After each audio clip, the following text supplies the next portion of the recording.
Let's bring over the first exam. All right, a lot of them from the first exam and even second exam.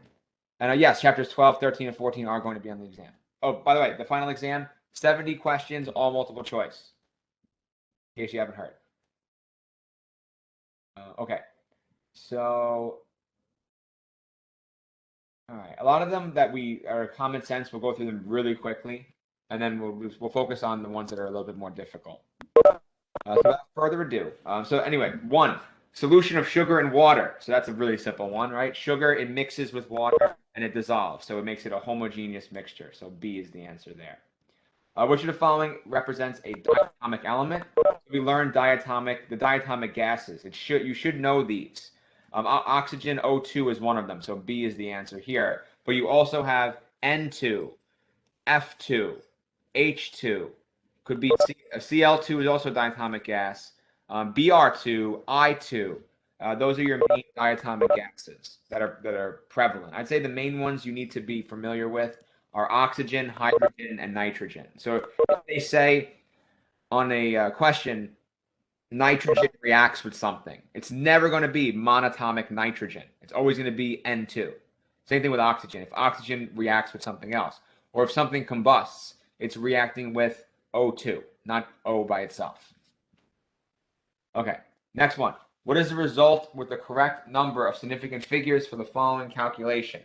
Sig figs, I will bet my money you won't have a question just focusing on sig figs because we really went a lot more beyond sig figs for this in this class, and we don't want to waste a question on that. But just to cover it, first you're going to do PEMDAS, right? So you do division here, and both of these numbers, 21 and 5.8, are 2 sig figs. So when we're doing division and multiplication, we always have our answer in the least number of sig figs. So our sig fig answer would be 2. And then we would just go straight across addition and subtraction. And in that case, it is going to be the lowest number or the least precise decimal point. So for example, 21 divided by 5 is going to be a single digit number, point something. So it's going to be, let's just say 20 divided by 5. 3 point something, I would say, right? So it's going to be 3 point something. That point something doesn't matter because once we add across 881 plus that 3 point something minus the 2 point something, our answer will have to be to the ones place. So whatever that tenths decimal is, it's going to be rounded either up or down. I'm not exactly sure what the answer is going to be. Probably an 880, I would say. So it's going to be 3 point something minus 2 point something, either 880 or 882. Not exactly sure, but you can do the math there. So hopefully that makes sense. All right, next. So the pressure of a gas in a cylinder is 14.7 pounds per square inch. What is the pressure when expressed in kilograms per meter squared? All right, and you're given some conversion factors. So for these conversion factors, or for these conversion questions, the best way to do it, because you're going to be stressed out, you can do it all in one step, but don't do that. You can try to find the conversion of kilogram to meter squared, or 1 kilogram per meter squared to 1 pound per square inch. Don't do that. I would say break it apart into 14.7 pounds, convert that individually to kilograms. So the way you do that is 14.7 times 2.205, or sorry, divided by 2.205, because you have 1 kilogram per 2.2 pounds. So it would be 1 pound, or 14.7 pounds times 1 kilogram divided by 2.205. And then that would be the pounds to kilograms. The next step is you're converting the 1 inch squared, because this is pounds per 1 inch squared, not just inches squared. Consider it 1 inch squared. So you're going to do 1 inch to 1 meter. So you go to inch. So just flat out. 1 inch, you know that 1 inch is 2.54 centimeters. You know that 100 centimeters is a meter. So you're going to convert that 1 inch into meters. So it would be 1 inch. So it would be 2.54. And you do 2.54 divided by 100. You find that. You find inch to meter. Then you square both of them. So it would be, we can write it down here, 2.54 centimeters equals 1 inch. And you know that 2.54 divided by 100, so that's going to be centimeters times 100 centimeters, 1 meter divided by 100 centimeters. Centimeters will cancel out, and you end up with 0.0254. Or sorry, 1 too many zeros. 54 meters equals 1 inch. Then you're going to square both sides. So you'll have 1 squared is 1. 0.0254 squared is not the same number. So you got to do that in the calculator. Figure that out, the 1 inch squared to meter squared, and then you divide that. So you have your kilograms divided by the meters squared that you just found right here. All right. Any questions on that one? That was a little bit more mathematically involved. And since we have a lot of us, please speak up when you're giving a question. Don't write it in the chat, or I'll try to avoid that. No? Good. All right. Next, manganese has a density of 7.3 grams per cubic centimeter. Remember, cubic centimeter is the same as a milliliter. If you have a 10-gram bar of manganese, it's added to 35 milliliters of water, into a graduated cylinder, what level will the water rise in the cylinder? So this is solid displacement of water. To try to we're figuring out what is the volume of this manganese bar. We know it weighs 10 grams, and we know the density is 7.3 grams per centimeter. So if 7.3 grams is centimeter cubed or milliliter.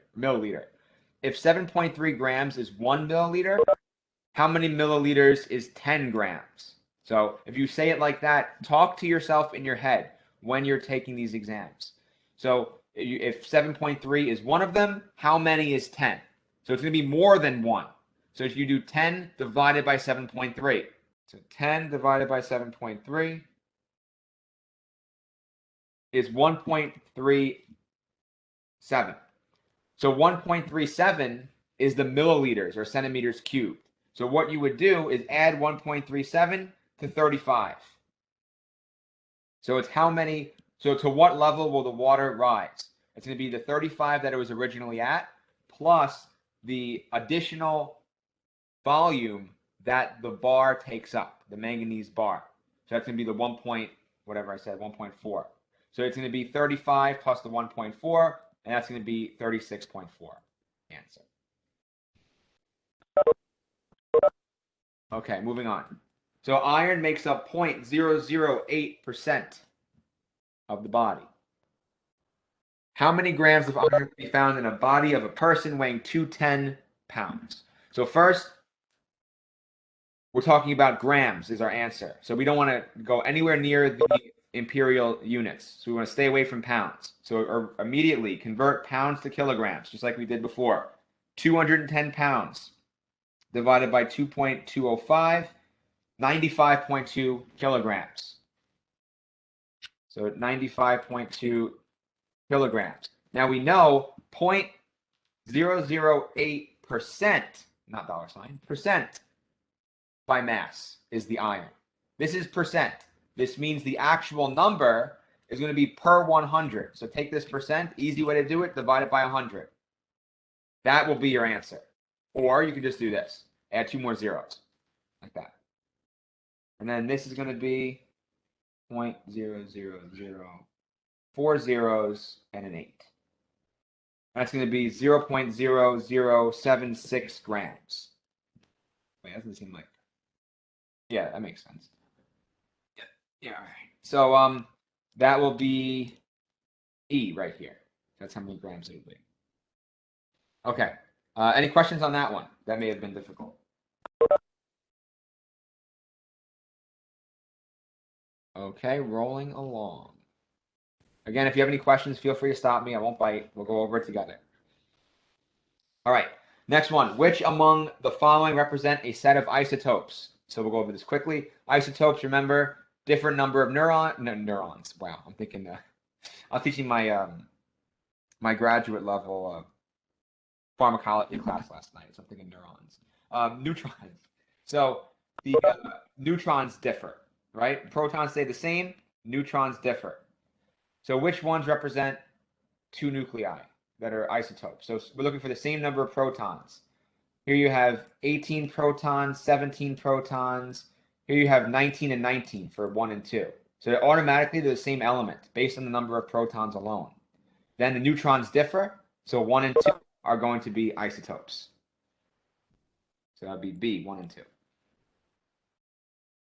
Next, you are given a compound with the formula M3N2, where M is a metal.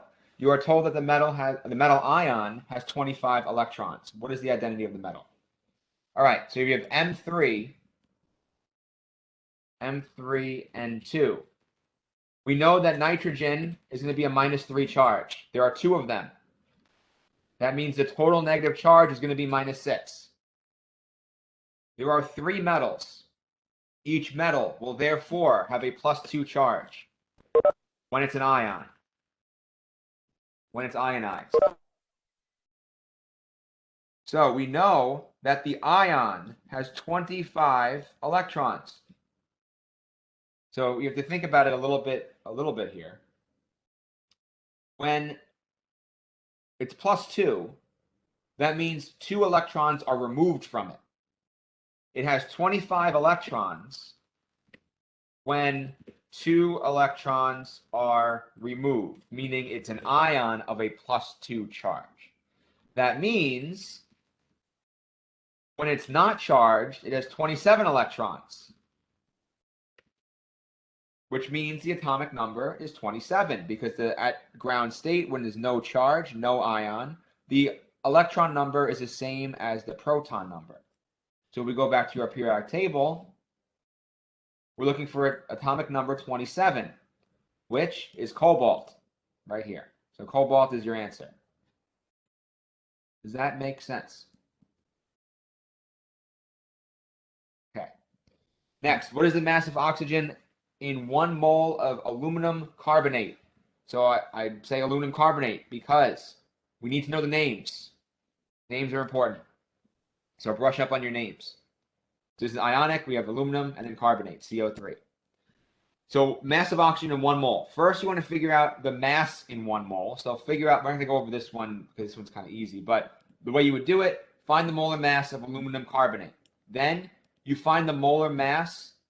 Well, actually, you don't even need to do that. You honestly just need to figure out the mass of just the oxygens, because it's asking for what is the mass in 1 mole. So all you do is just how many oxygens are there? That's really the only question you need to answer. And there are 3 times another 3, because it's 3 carbonates. So that's 9. 9 times 16 is 144. The mass of oxygen in 1 mole is 144. Okay. Moving on. Hypothetical element X has 2 naturally occurring isotopes. Given that the average atomic mass is 24.264, and the information below, calculate the percent abundance of isotope 25. I have a lot of questions in my class about this type of question, and they're like, oh, professor, am I missing some information? No, you're not. So you know the average atomic mass here. It's that. You also know the atomic masses of both the 24 and the 25 ion. It is the 24, or sorry, 20 isotope. That's what I meant to say. And here's the 25 isotope. They're not exact, they round. So basically, what we know is that this is the 24 isotope, the 23.83. This times a percentage plus, this is how you do weighted average. That times one isotope times a percentage plus the other isotope times another percentage equals the average atomic mass. But this percentage, what do we know about X and Y? They have to add up and equal 100 or 1% or 1.0. It's good to have them in percents. So you know that X plus Y equals 1. So what that means is that the percentage of one of them, let's say the lighter isotope could be X. In order to solve for X and Y, we can replace Y with 1 minus X. Meaning out of 100%, the first isotope is some amount, and then the other isotope is 1 minus that amount in percent. And then the question is stating for the abundance of the 25 isotope. So you'd be looking for the 1 minus X. So once you find X, you do 1 minus X, and that would be your answer. And I'm not sure what it is, but based on the answer, so even without doing the math, you can almost figure it out.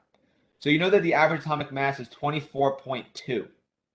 So 24.2 is closer to 24.5 than it is to 23.8. Not by much, but it is. So I would say it's a little bit more towards the 24.5 side. So I think the abundance is maybe 60%. And they don't help you too much. I would either guess 60 or 70%. Definitely not 90, and definitely not 50 or 30. So I would say 60%, but doing this math would help you get the answer exactly. Any questions on that or percent abundance? Yeah, how'd you get the 1 minus X? So the 1 minus X is you have to assume that both isotope abundances add up to 100%. So 100% is basically 1. So 1 minus whatever X is. Let's say if X is 0.4, meaning 40% of isotope 1, we know that 1 minus X is going to be 0.6. Oh, I got you. All right, thank you. Okay, cool. All right. Any other questions? So there will never be a case where the percent abundance doesn't add up to 100%? Never. If it may be 99.99, but it's never going to be like 80. If you get something like that, you either did something wrong or they're leaving out a third isotope. There could be 3 isotopes, there could be more than that. But all the percent abundances have to add up to 100% or 1. Okay. All right, moving on. So 11, which of the following choices is correct for the species 33p minus 3? So we have phosphorus, which has a mass of 33. This is the mass number. From the periodic table, we know that phosphorus is atomic number 15. So 15 protons has to be correct, no matter what of the isotope is or what the charge is. Neutrons and electrons can change. Protons can't. So the proton number is 15. So it's either A, B, or E. 15 plus what equals 33? That's how you figure out the neutrons, because the neutrons plus the protons equal the mass number. And that's going to be 18. So 15 plus 18 is 33, and A, B, and E both have those correct. The only thing is, how many electrons? Since it's minus 3, we are taking the 15 protons, and we are adding 3 more electrons, because you know the charge has to be 3 electrons higher. So B is going to be our answer. Seems like a lot of them are B. Okay, any questions on that? Wait, I got a question, just in general. Sure. You said the final is 70 questions? Yep. And they're all worth the same amount of points, right? Yep. 70 multiple choice, whatever 300 divided by 70 is. That'll be good work. All right, thank you. Okay. All right. So maybe a little bit less than 5. Doesn't go in equally, but all right. Anyway. Number 12. So a sample of methane has a mass of 40.9. How many molecules are in the sample? So so first cover the moles. So you get the molar mass. CH4, 16. 40 divided by 16, or 40.9 divided by 16. That's the number of moles. So 40.9 divided by 16. I get 2.55 or 2.56. That's how many moles. Take the number of moles multiplied by Avogadro's number. So it's going to be more than 2.5 times Avogadro's number, and that's around 1.54 10 to the 24. That'll probably be the answer. So, yeah. On the final, are those we have to memorize those constants, or? No, they'll be given to you. Avogadro's Avogadro's number is one that will be given. Is it given on this one? Was an old exam. But all right, it's not given here, but it will be given on the exam. Something that I'll make sure to do that my class alerted me of is, oh, here it is, right there. So I will message the department and make sure we have a list of what we're going to be given. I will try to get that, and then I'll try to have it posted to the Common Exam Canvas page so that we all can have access to it, because there's sometimes some discrepancies there, depending on what professor you have, and some years things are included, some years they're not. So we want to make sure everyone's on the same playing field. Okay, next. Phosphoric acid can be prepared by the reaction, blah, blah, blah. When the reaction is balanced, the sum of the coefficients. So this is a way that they make a balancing equation into a multiple choice. So all you do is balance it, and you get the answer. So the way I balance is a little bit different than maybe the way you learned. So here's what I do. So I go through each element or each ion at a time. So I look at calcium. 3 calciums here, 1 calcium here. So I'm going to put a 3 there. Then I look at the next one. I don't look at phosphorus. I look at phosphate, because on the left side and the right side, phosphate is conserved. There's 2 of them here, 1 of them here. So I'm going to write a 2 right here. Then I look at H. You have H2, 2 hydrogens here, 6 hydrogens here. Make this a 3. That should be it. Then, yep, the 3 from the calcium sulfate coefficient, that is the same. That makes 3 sulfates. 3 sulfates are on the left as well. So everything balances out. Phosphates, we have 2 here. We have 2 here. Okay, cool. And so then sum of them. Oh, right. The sum of the coefficients. First one, there's 1. Plus 3 is 4. Plus 3 is 7. Plus 2 is 9. So the answer is 9. Okay, next. Chromium forms a series of oxides when combined with oxygen. Now, they like to put in these oxide questions. And you've seen some of them on the previous exams. When something forms an oxide, all that's fancy talk for there's an ionic compound that combines with oxygen of a metal to oxygen. In this case, the metal is chromium. So it combines in a series of oxides. One of them, which is CrOx, has 6.02 times 10 to the 21 molecules, so 100th of a mole, has 100 grams. What is the value of X? They do a really good job here of making it easy. So if you divide, first you can figure out how many moles there are. So if you divide, and this could work for any no matter what this number is, but you take the molecules, you divide it by Avogadro's number, and conveniently you get 1 over 100 in this case. So 100th of the molar mass is 1 gram. If that's the case, what's the molar mass of sorry, I said whatever I said was just wrong. The mass of 100th is 1 gram. Multiply that by 100 to figure out the mass of 1 mole. So the molar mass is 100. Does that make sense? Is there any questions on how I got 100 for the molar mass? Because I may have said that weird. Okay. So now that we know the molar mass is 100, we need to figure out, okay, 1 chromium and how many oxygens add up to 100. So we just look down at our periodic table, and we look at chromium, and we see the molar mass is 52. So we do 52 plus 16 plus 16 plus 16 plus 16. 106. That doesn't make sense. Chromium, 52. Oh, no, I did it wrong. So 48. What's remaining? So 48 divided by 16 is 4. It's 3. Sorry. So we have 3. Can't do math today.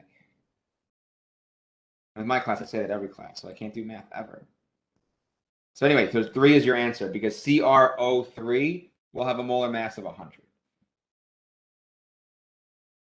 Okay, the correct way to name compound Vn. So vanadium, and then you name the metal, then you name it's nitrogen, and then you add the IDE. So nitride, not nitrate. Nitrate's NO3. And also, we gotta look at where is vanadium. Vanadium is located in the transition metals. So we need to use the Roman numerals. We know which Roman numeral it is because it bonds in a 1-to-1 ratio with nitrogen. Nitrogen's a -3 charge. Therefore, vanadium is a +3 charge. So the answer is C, vanadium 3 nitride. Okay. Next, which of the following has the highest percent by mass of chlorine?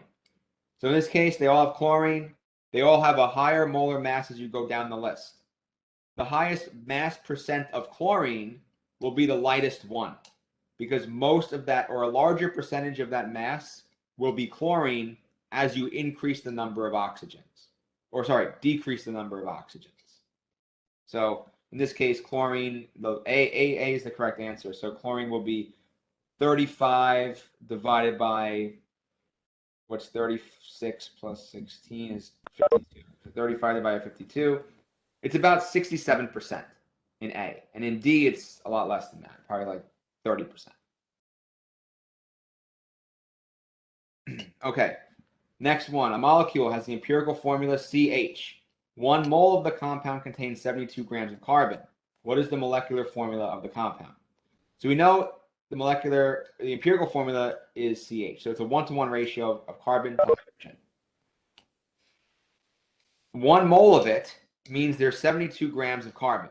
So we could do 72 divided by 12 to see how many moles of carbon per 1 mole of compound. That makes sense. So we could do 72 divided by 12 gives us 6. 6 moles of carbon. So you know the answer, if there's 6 moles of carbon, there's going to be 6 moles of hydrogen, since they're in a 1-to-1 empirical formula. So our answer will be C6H6, and that's benzene. Any questions there? Okay, so choose the pair of elements most likely to form an ionic compound, metal and nonmetal. So it is zinc and chloramine. These are nonmetals. These are metalloid and non-metal, metalloid and nonmetal, metal. Next, a compound is 6.7% hydrogen, 40% carbon, 53.3% oxygen. What's the empirical formula? All right. So empirical formula is a key skill, and there's a video on it on the YouTube channel. I'll post a link after, but it's on the Common Exam page now. But basically what you do, you divide each of these numbers, these percentages, by their molar mass. You can consider these percentages to be mass in grams out of 100 grams of sample. So you do 6.7 divided by 1.008, 40 divided by 12, 53 divided by 16 to figure out the moles of each one. Then you divide by the lowest number of moles. So hydrogen will be around 6 moles, oxygen will be around 3 moles, and carbon is going to be 40 divided by 12, which is 3.3 moles. 53.3 divided by 16 is around 3.3 moles. So carbon and oxygen are tied for the same number of moles in 40 grams of carbon that there are in 53.3 grams of oxygen.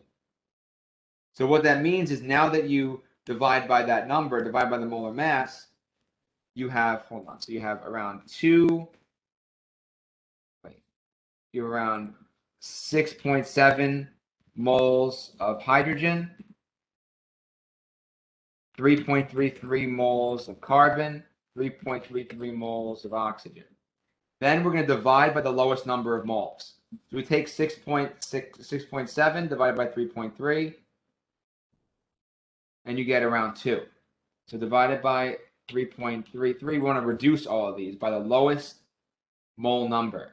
This is going to be equal to 2.0. Then you divide all these by themselves, and you get 1. Divide this by itself, and you get 1. So the empirical formula is then written out for you. H2, well, in the way it's supposed to be written, it would be CH2O. And they write it that way. So CH2O, like that. So B is the answer. Can you quickly just go over what was 18? I missed it. Oh, 18 was E, zinc and chlorine, metal, non-metal. All right. Any questions on 18 or 19 or 17? Okay. So we'll look at the open-endeds. We won't go over them super in-depth unless we want to. But first one, the melting point of indium is 150 of indium. So you have to convert to Celsius using this equation and then see if it's above or below the melting point. Next one, determine the mass of potassium in 35.5 grams of potassium bromide. So you take 35.45 and you divide by the molar mass. You figure out how many moles there are. And then, well, you don't have to do that, honestly. Well, you do. Well, no, you don't. You don't have to. So what you can do is figure out the molar mass of potassium bromide, KBr. Just see, KBr. I'm just too tired. I can't think. 119. 119 grams per mole. So out of that, how much is potassium? So potassium has a molar mass of 39. So 39 divided by 119 is going to be 0.3277. So this is going to be the, or 32.7%. That's going to be the percent calcium, percent potassium in 1 mole of potassium bromide, or any amount, really. So you multiply the 35.5 divided by, or times 0.327. You get your answer. 35.5 times 0.327. That's 11.6. So the mass of potassium there would be 11.6. Okay. Next. So gas ammonia reacts to form that when equation blah, blah, blah, blah. Okay, so basically it forms gaseous nitrogen monoxide and water. So we have the water's written, you have to write in the nitrogen monoxide, then you have to balance it. And it's not balanced, but there's one nitrogen on the left, one on the right. Hydrogens, there's 3 here and 2 here. So you can turn this, the coefficient of the H2. Oh, let me get a pen. So this would be NO, nitrogen monoxide. So now we got to balance it. So we have 1 nitrogen, we're good. Hydrogen, we have 3 here and 2 here. So we make this into a 3. Oh, sorry. Oh, yeah, you make that into a 3, make this one into a 2. So what that does is that puts a 2 in front of this nitrogen monoxide. Then we have to count up our oxygen. So our nitrogens are good, hydrogens are good. Oxygens, on the left, we have 2. On the right, we have 1, 2, 3, 4, 5. So on this left oxygen, a strategy we can use is putting 5 over 2, then multiply the entire equation by 2. That's why it specifically says, complete the equation by filling in the missing compound and balance the equation with the smallest whole number coefficients. So you don't want to have this fraction there. So we're going to multiply the entire thing by 2. You would end up with 4, 5, 4, and 6. Any questions there?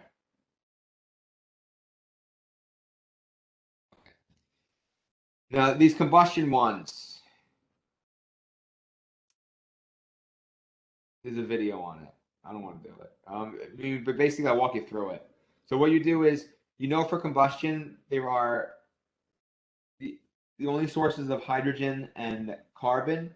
Hydrogen is from the water on the right. Carbon is from the CO2 on the right. So we have the combustion of 2.175 grams of compound. It produced this much CO2 and this much H2O. In the same experiment, in a separate experiment, you have another experiment that was done to figure how much nitrogen. So 1.873 contains 0.359. So from there, we can find the mass percent of nitrogen. That will help us. So we can do 0.359 divided by 1.873. That's 19% nitrogen. So if we're looking for mass of nitrogen in that sample, we can just multiply the 2.175 times the 19% to get us the mass of nitrogen. Then we can take that and divide it by nitrogen molar mass, which is 14, to figure out the moles. But for everything else, first for moles of carbon, we know that combustion yields 3.94 grams of CO2. So we divide that by 12, divide that by 44, figure out the moles of CO2. From there, we know that 1 mole of carbon is to 1 mole of CO2. Ratio is 1 to 1. So our number of moles of CO2 would be the same as the number of moles of carbon. So that number would go here. Then we multiply it by 12, and that number goes here. Moles of hydrogen, same thing, but with the H2O. But in this case, you have 2 hydrogens here. So when you figure out the moles here, 1.88 grams divided by 18 would give you the number of moles of water. That needs to be multiplied by 2, because that's 2 moles of hydrogen per 1 mole of water.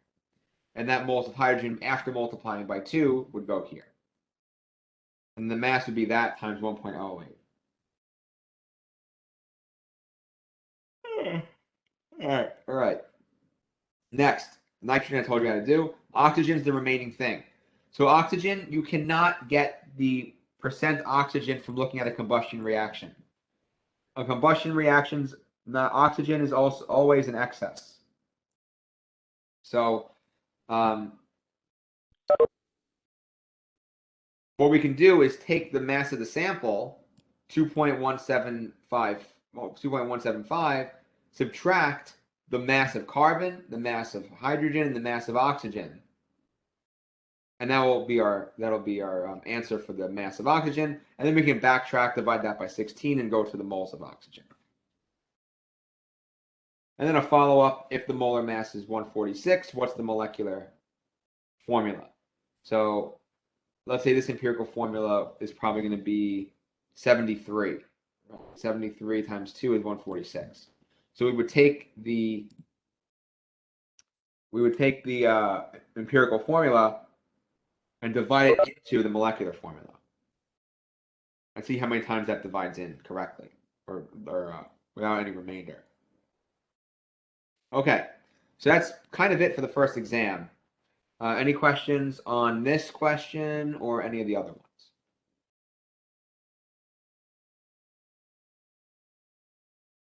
Okay, cool.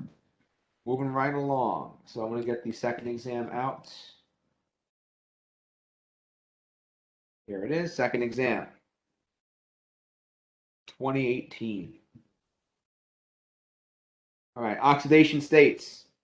Going right along, oxidation states. So it's like a pseudo charge, that's the best way I describe it. There are certain elements you need to know the oxidation state for, and other ones where it doesn't really matter. So, or you can figure it out. Not that it doesn't really matter. You got to figure it out. So this is a tough one, because I teach that nitrogen can have different oxidation states. It could be +3, it could be +5, it could be -3, it could be -5. We don't know. Hydrogen is always +1. Oxygen is always -2. Carbon can vary as well. It could be +2, -2, +4, -4, whatever. So what is the oxidation state of the carbon? Hydrogen, and we know the whole thing has to equal 0. Hydrogen is +5. Nitrogen, if it's not, in this case, it could be anything, but since it's written like this, we can say it's a -3. Because it's honestly, I don't like this question at all. You really can't. I think they told everybody to assume it's -3. If you assume it's -3 and +2, then you'd have to have +2 for your carbon to make this whole thing equal 0. So then the answer would be C, which is 2A. Or sorry, 2 plus. Okay. So this is a tougher oxidation state. A lot of the other ones are easier. Where you have everything you need or everything you know from your periodic table minus one of them. And that's what you figure out. Oh, wait a second. All right. Number 2. Which of the following solutions, when mixed, results in precipitate? Your solubility rules. That is something you should know, and you should have them kind of memorized. For my class, and you can write this down if you want, or just remember it. For my class, I said you only need to really remember 3 solubility rules, and you'll probably get everything else right. The first one, nitrates and acetates are always soluble. Nitrates and acetates. So B is out of the question, and that's it. Because once this flips, you have calcium chloride and sodium nitrate, which they both are soluble. Okay, next rule. The +1, +2, group 1A, group 2A metals have their monatomic charge. Or sorry, what am I talking about? Oh, sorry. Yeah. The +1 and +2 are always soluble. Or no, +1 is always soluble. That's what I meant. I'm losing my mind here. I'm exhausted. The +1s are always soluble. So that includes, and it also includes ammonium, NH4+. That counts as a +1. It's not in group 1, but it's the only positive polyatomic ion that we learned, and it acts just like a group 1A metal in an ion. So sodiums, potassiums are always going to be soluble.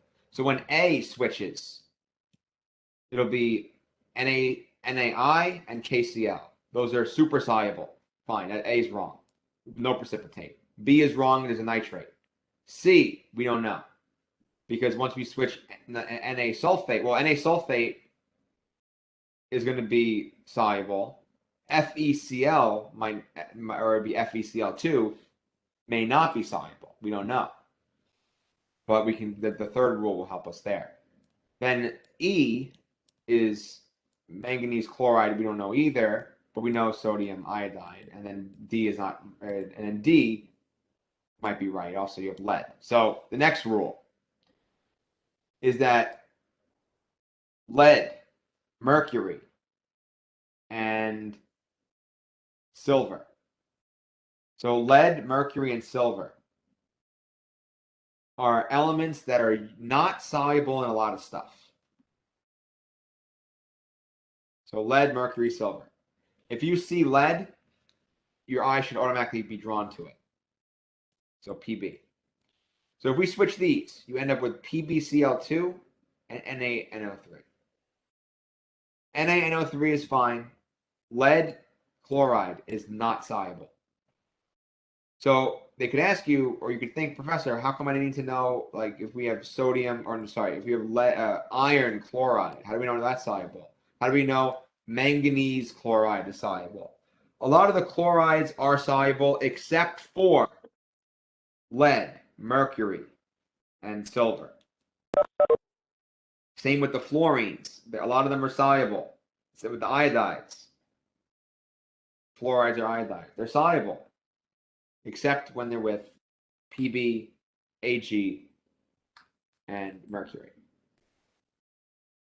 Okay, any questions on that one? Okay. Next. Which of the following aqueous solutions is a strong electrolyte? Strong electrolyte means something that will ionize completely, and it's A, HCl. This is a weak electrolyte, non-electrolyte, non, and non. Number 4, which of the following has the greatest sulfate ion concentration? So you're basically looking for the one that has the most sulfates. They all have the same milliliters in molarity, so they have the same molar amount. Which one has the most sulfates? It will be Fe2SO43, this one, C. Okay. All right, next, a 10 milliliter solution of 0.1 molar NaCl is added to 10 milliliters of 0.2 KCl. What is the Cl concentration in the final mixture? So we're adding. So here's what you would need to do for this. So I'm gonna. This one could be a little tricky.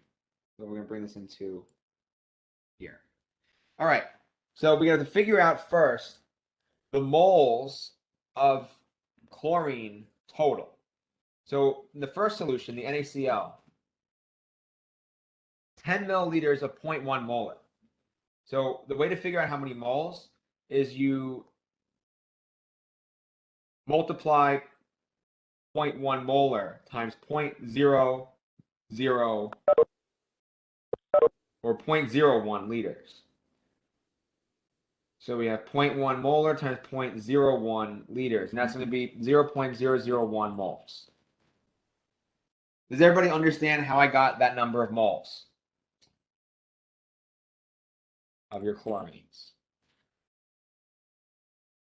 Okay, KCl, same thing. So you do your 0.2, so 0.2 molarity, moles equals molarity equals moles divided by liters.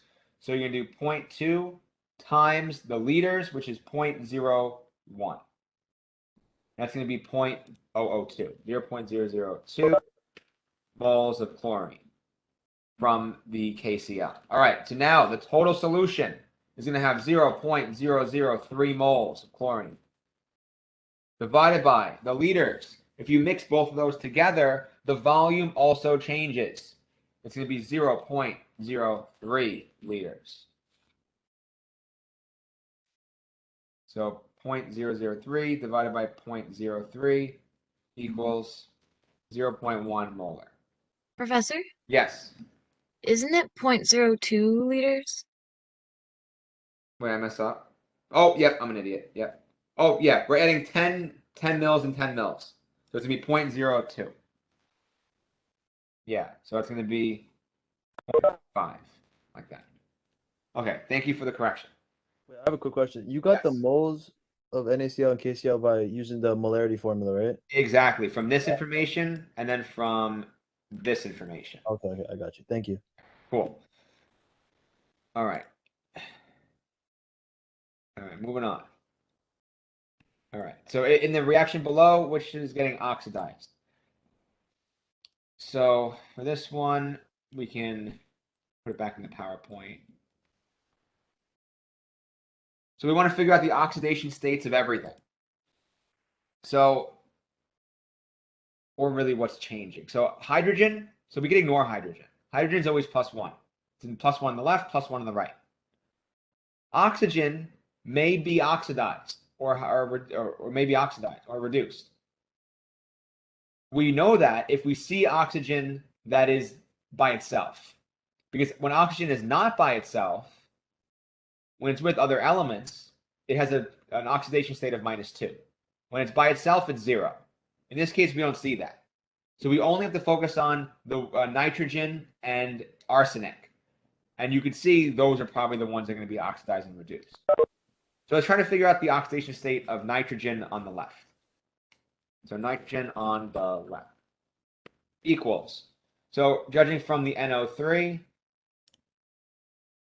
we have NO3 as a total is -1. We have the +1 from the hydrogen, which is why there's no charge here. So you have the +1 from the hydrogen, and then you have -3 oxygens times -2 for each oxygen. -6 equals -5. To undo that, that means nitrogen has to be +5 as its oxidation state on the left.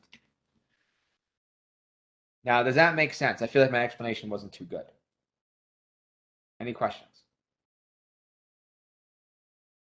That's just me crashing because it's 7 o'clock.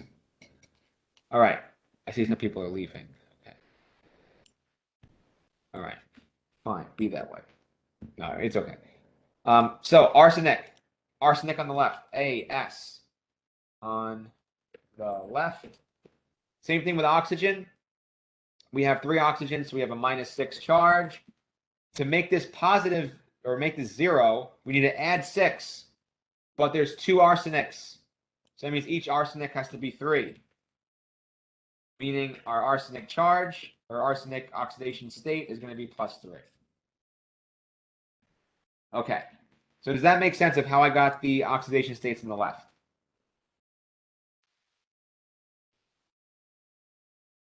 Same thing on the right. So on the right, we have nitrogen right here. Very easy one to figure out. Oxygen's -2. Nitrogen's +2. So the nitrogen on the right is +2. And right here, you're done. If you want to save time, you don't have to do the rest of it because you can look at the numbers and say, okay, nitrogen goes from +5 to +2. It's reduced. Which of the ones is getting oxidized? We know it's not nitrogen. It's going to be arsenic. So C is arsenic. Wait, can you go back to your work? Oh, yeah. So you got +1 because of the charge of NO3? Oh no, because of the charge of hydrogen, right? Either or. So if you did it just the NO3 minus, you Mhm. can break that down into -6 for the oxygens plus the nitrogen has to equal -1 for the ion. In that case, you would still get +5. I got you. All right, thank you. Okay, cool. No problem. So Alright. Yeah. is it safe to assume that hydrogen and oxygen just can't be reduced or oxidized? No, they can. But the reason why they're not here is because oxygen or nitrogen are not by themselves.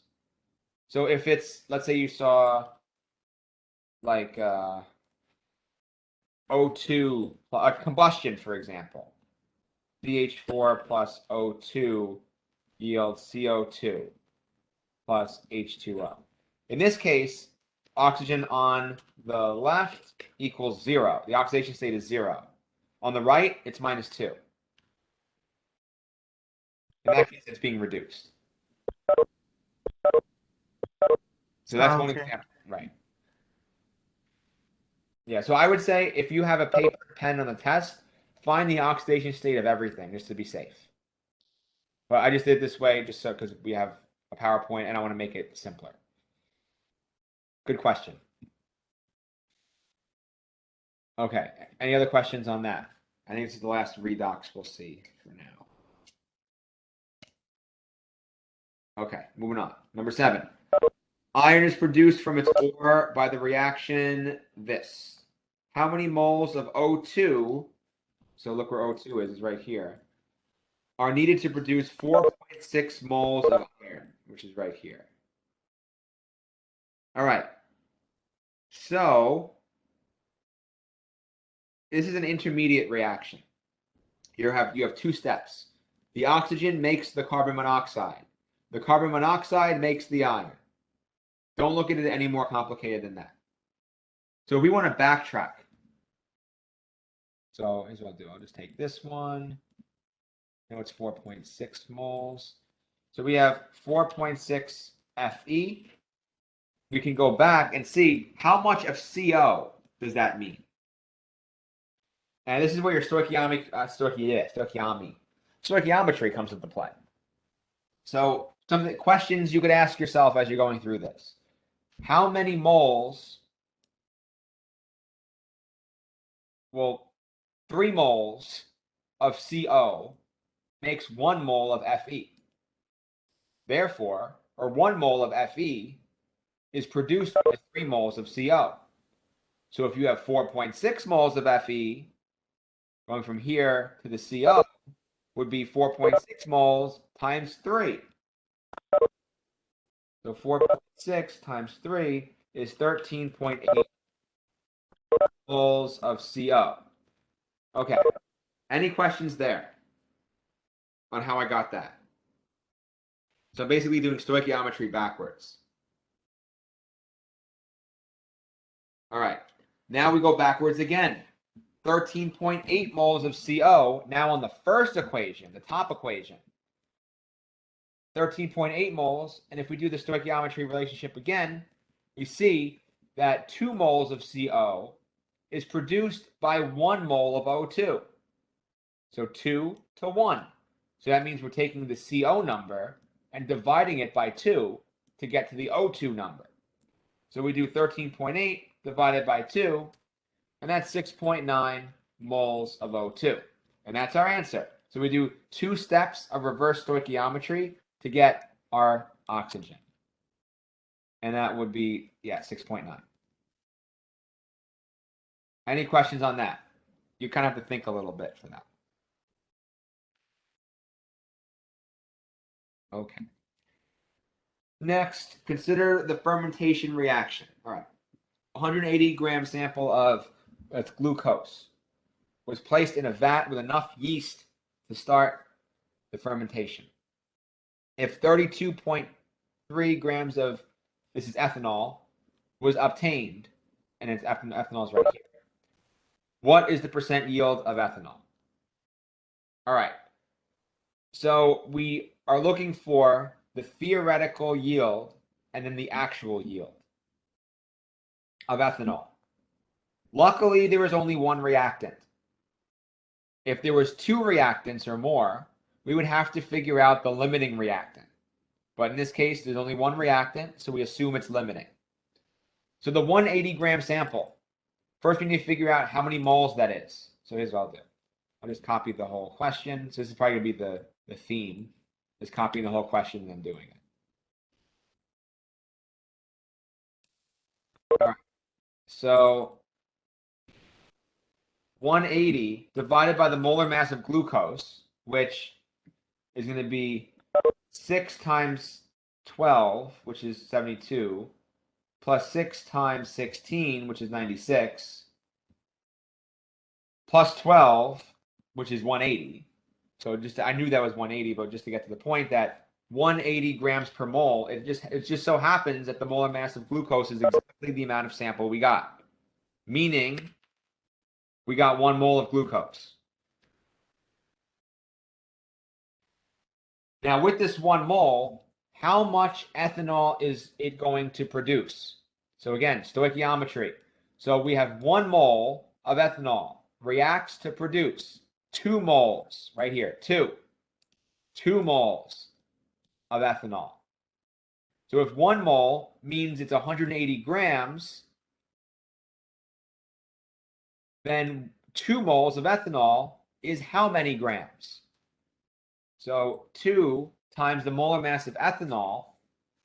Ethanol is going to be 24 for the carbons, plus 6 hydrogens, plus 16 oxygens, or 16 for the oxygen. And that's going to be 46. So 2 moles of ethanol times 46 is going to be 92. So we have 92 grams of ethanol is the theoretical yield. The average yield is actually, or the actual yield is 32.3. To get the percent yield, 32.3 divided by 92, which is a little bit more than a third. So it's probably going to be 35.1. Professor, we have a question. Where is this going to be located for us to watch once it's done, the recording? I'll post the video on the Common Exam Canvas. I'll post the link for it. Okay, thank you. No problem. Okay. Well, I haven't posted a YouTube video in a while. I'll post it there. Then I'll post the link. Whatever. All right. Next, any questions on that one? Because the limiting reactant is it's a big one, and also percent yield. There's going to be some questions there. Okay. Professor, Yes. just as a general rule, unless it's explicitly stated, we don't have to balance all the equations, right? If it's okay, so if it's not balanced, you have to balance it. In this case, it's balanced. Okay, all right, Right. thank you. So if something, okay, if you see coefficients, it's probably balanced. But it's like it's a sneaky trick to put an equation that's not balanced on unless they tell you to balance it. So I've seen it. I've seen them put questions on there. So just keep your eye out. Whenever you see an equation, just the first thing to ask yourself is it balanced? That's always a good trick. Okay. Next, number 9. So a standard Poland Spring bottle holds about 500 grams of water. If the water is heated up completely, it's converted to steam at 100 degrees Celsius at 1 atm. What will be the volume occupied by the steam? And they give you the ideal gas constant. Pivnert, Pivnert. You will use Pivnert. So this is a standard Pivnert equation. So what you would do is you say PV equals nRT. P, pressure is 1 atm. V, we're looking for that. N, number of moles, 500 divided by 18, because it's water. Then R, ideal gas constant. T, 100 plus 273, which is 373. Not sure what the answer is, but you can figure that out if you're watching this or whatever. Okay, so that's how you do that one. Simple PV equals nRT. Here's another one. So a gas occupies, well, it may not be PV equals nRT. This may be a different law. So gas occupies 0.42 liters at a temperature of 278 Kelvin. Calculate the temperature at which the volume will be 3.63. So this one, doesn't matter which law it is, you just need to know the relationship. So in PV equals nRT, or we can talk about the ideal gas or the combined gas law. PV over T equals PV over T. In this case, we're only dealing with V and T. So V divided by T, or V1 divided by T1 equals V2 divided by T2. And that's Charles's law. So what we can do is, just from looking at it, another thing to ask yourself conceptually is that the gas is expanding. It's going from 3.4 to 3.6. If it's expanding, that means it's getting hotter. So the temperature is going to be higher than 278. It's not going to be 20. It's not going to be that much more than 278. It's not going to be 552. It may not even be 394. It's probably going to be, if I had to guess, I would guess 295 or 312. So that's just from, if you're conceptually smart with the math, if you're crunched for time, you can figure that out and narrow it down to two answers in like a minute without doing any math. So it's good to think in those terms. Okay, so now we need to put those numbers in. For the first case, V1 is going to be 3.42 divided by V2, or T1 is 278 equals V2. We don't know. Divided by T, or no, we do know V2. We don't know T2. So 3.63 divided by T2. And then you multiply, do some stuff. You get, let's see, 3.63 divided by 3.42 times 278, 295. So yeah, the answer is going to be 295. Okay, any questions on that?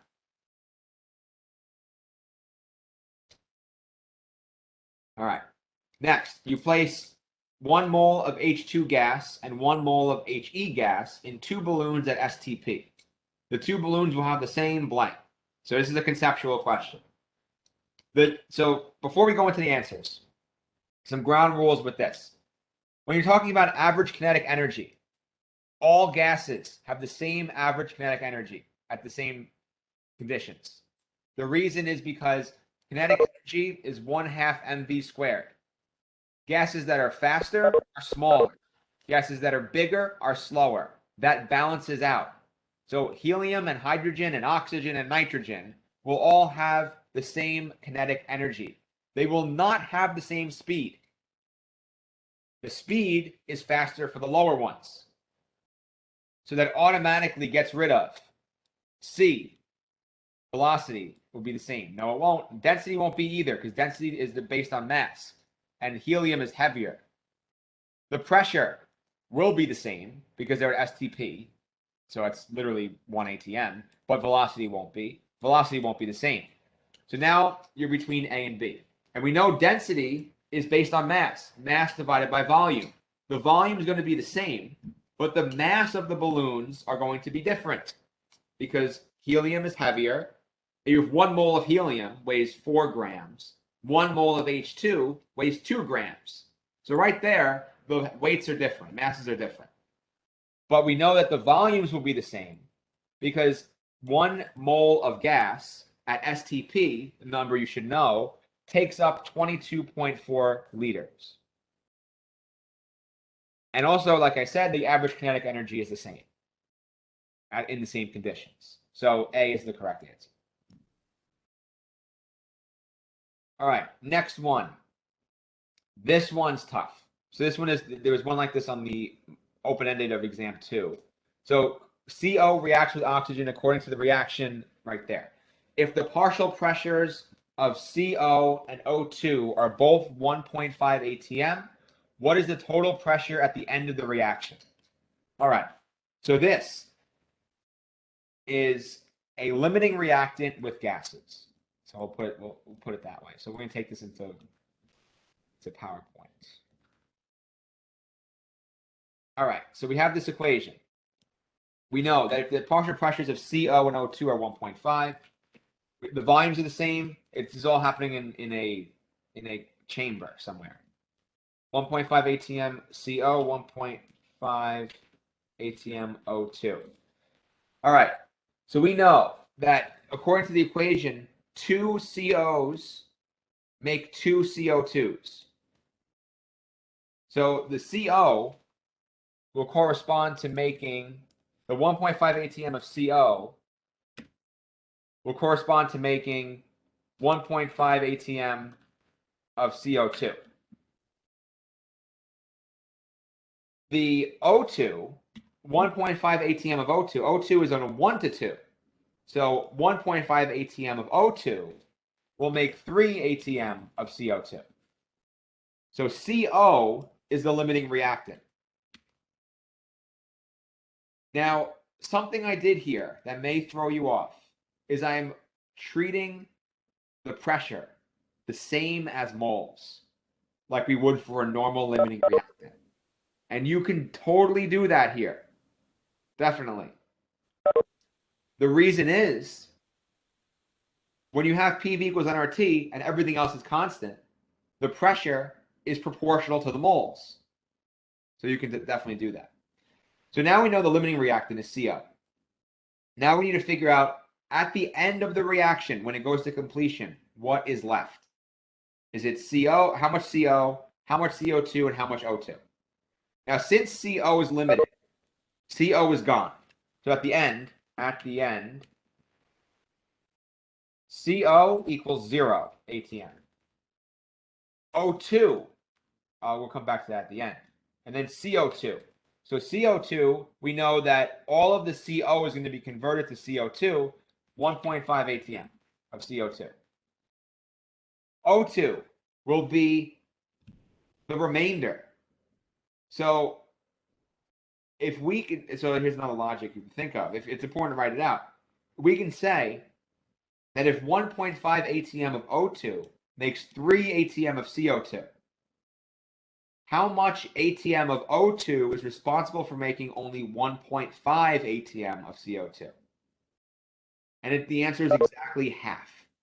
So we will have 0.75 atm of O2, which makes 1.5 atm of CO2. This is what's going to be used in our reaction. So the remainder is going to be 0.75, because 1.5 minus 0.75 is 0.75. So now our total pressure, what is the total pressure at the end of the reaction? 1.5 plus 0.75, 2.25 atm. So that's going to be our answer. Quick question. Yes. If we were given 0.75 atm of O2, would the answer still stay the same?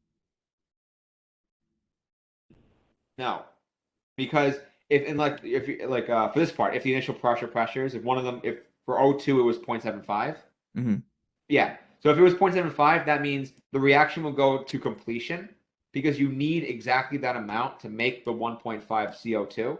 Okay, and then there won't be any excess, which is exactly. There won't be any excess O2, and you'll have just 1.5. Okay, I was just double checking on that. Thank Good. you. Good question. All right. So how did you use the pressure of CO to find the pressure of CO2? Oh, so you use the stoichiometry of the reaction. So we know that 2CO makes 2 CO2.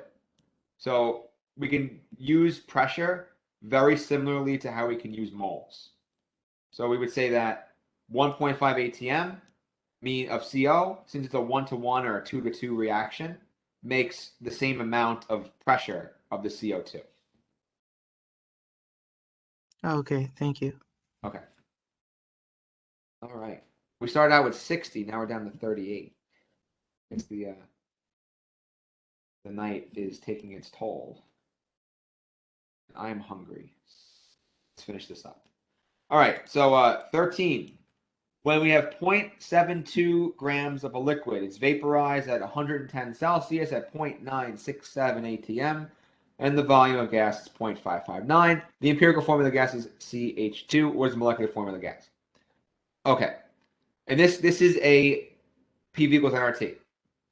So I will walk you through setting it up and then tell you what to do or how it would work. So PV equals nRT. Pressure 0.967 times the volume is 0.559 equals N. N we don't know. R 0.08206 times temperature is 110 Celsius, so 110 plus 273 is 383. You find N. N equals question mark. This is the number of moles. We know that 0.72 grams equals that number of moles. And we know the empirical formula is CH2. So another way to represent moles is grams divided by the molar mass, right? So if we know that the grams is 0.72 divided by the molar mass, X, we can solve for the molar mass. So we can make this equal to N. Once you solve for X, you know the molar mass of the empirical formula, which is 12 plus 2, which is 14. 14 grams per mole, or 14. Then you can take the molar mass divided by the empirical mass and come up with the molecular formula. So does that make sense? And I think the answer, I'm not sure what the answer is, but okay. Moving on. All right, so 1 mole of an ideal gas is expanded from 1 liter to 8.93 liters against the constant external pressure of 1 atm. How much work in joules is done by on the surroundings? All right, so it's expanded against an external pressure. So we have formulas for this, and the formulas should be given. What formulas are given here? They're given in the front. No, where were they given? Well, they should have been given. All right. Anyway,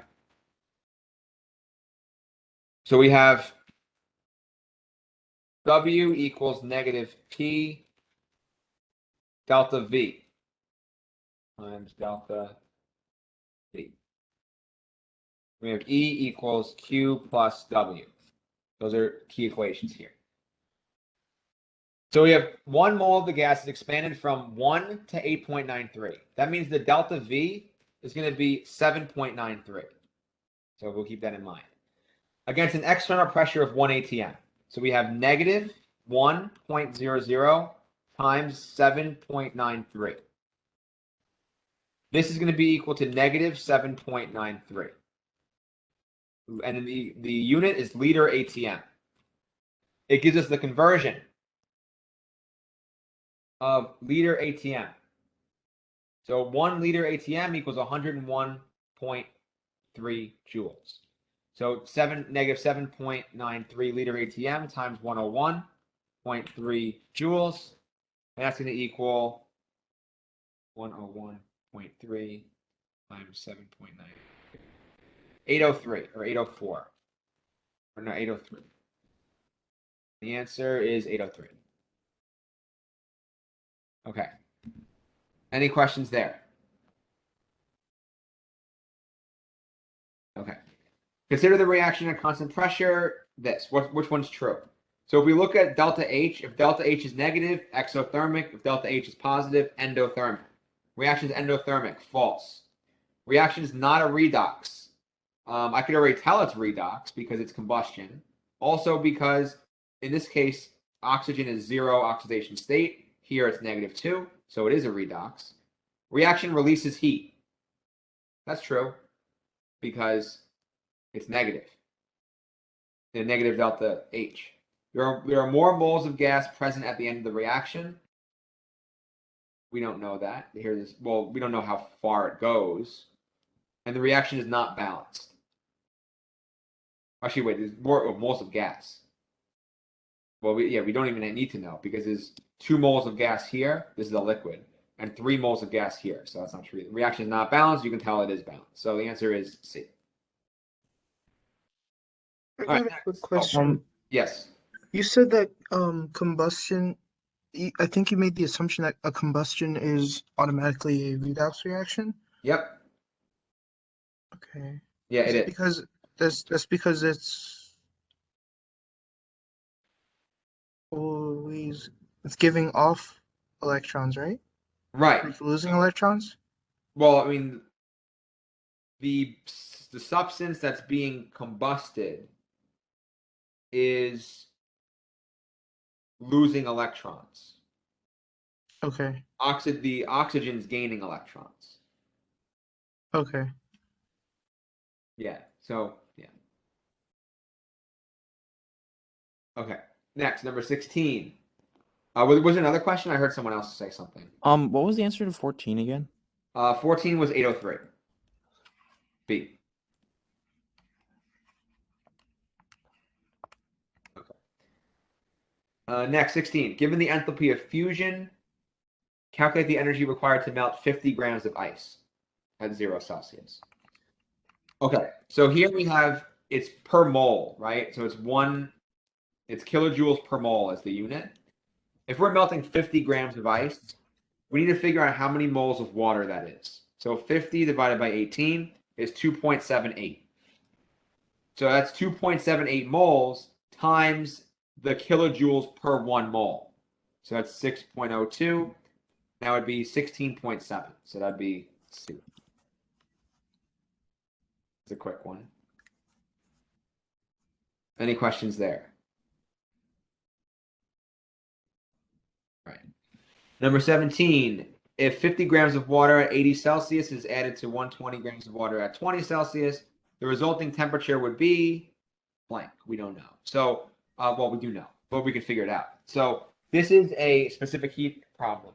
Now, since we're adding water to water, this is just kind of logic because we know water has a very high specific heat. But if we're adding 50 grams at 80 and 120 grams at 20, so where would the balance point be? So let me think about it for a second. You're adding more than double at a fourth of the temperature. So it will be closer to 20. So it'll be less than. Well, there's a way you could do it. You could do a weighted average. Let's do a weighted average. So that's one way to figure it out. I'm too tired for this logic stuff. Let's just do weighted average. All right. So what we can do is out of the total. So we know that the 50 out of the total, and whoever's unmuted, can mute yourself. The spies announce themselves. All right, so the total grams of water is 50 plus 120. So the percent of water at 80 degrees is 50 divided by 170 times 80 degrees plus the 20 divided by 170 times 20 degrees. Oh, sorry, the 120. So that's the weighted average. And the reason why we can do that, it seems weird, right? The reason why we can do that is because we're adding water to water. If we were adding a metal to water, we would need to do the specific heat equation. In this case, everything else will cancel out, so we can do that. So what we can do here, so 50 divided by 170 times 80 is 23.5 plus 120 divided by 170 times 20 is 14.11. So that's going to be 37.6. So 37.6. So it's going to be somewhere between 20 and 40, which I would have guessed. Okay. Now for ones that include a metal. Oh, that's actually the next one. So good that we're. Yeah. But anyway, ones that include a metal, we have the specific heat equation Q equals MCAT. So MC, it would be M1 C1 times delta T1 equals M2 times C2 times T2. T2. Well, it would be delta T, so it would be T final minus T initial. And here we have T final of the other substance minus T initial of the other substance. So that's how you would solve for it if you were solving for T final. And the T finals here would be the same. So anyway, 18. So consider the following specific heat metal of metals. If the same amount of heat is added to 25 grams of each of the metals, which are all the same initial temperatures, which metal will have the highest temperature? So if 25 grams was added, if the same amount of heat is added to them, which one will have the highest temperature? Oh, so if the same amount of heat is added, which one will be the highest temperature? Now, specific heat, if it's higher, it means it's a higher resistance to temperature change. So if you add more heat to something that has a high specific heat, it won't change temperature. So that means magnesium has 1.02 joules per gram Celsius, meaning if you add heat to it, it will have a higher resistance of changing temperature, meaning the lowest specific heat will have the least resistance of changing temperature. So the answer is going to be 0.127. That's lead. Okay. Calculate the change in internal energy when gas absorbs 2.4 kilojoules of heat and performs 200 joules of work on the surroundings. So this is the equation I wrote down before. E equals Q plus W. Now we know that calculate the change in internal energy when the gas absorbs 2.4 kilojoules of heat. So this would be the Q would be 2.4 kilojoules. I'll just write 2,400 joules. And it absorbs, so it's positive, and performs 200 joules of work on the surroundings. So plus W will now turn into minus 200 joules of work equals 2,200 joules of internal energy added to the system, so positive. And then for here, all we need to do, it's asking for kilojoules, so it's plus 2.2 kilojoules. All right, any question there?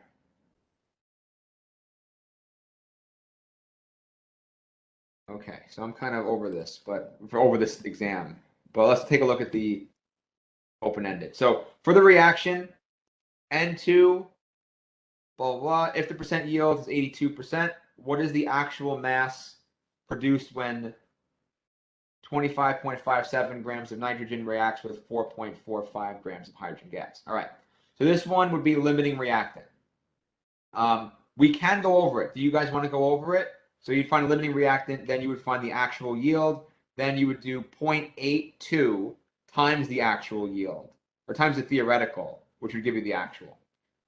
If you want to go over it, please speak now, we'll do it. It's okay if you want to. That's why I'm here. 3, 2. Can you go over it, please? Sure, of course. Don't be shy. Cool. All right, let's do it. All right.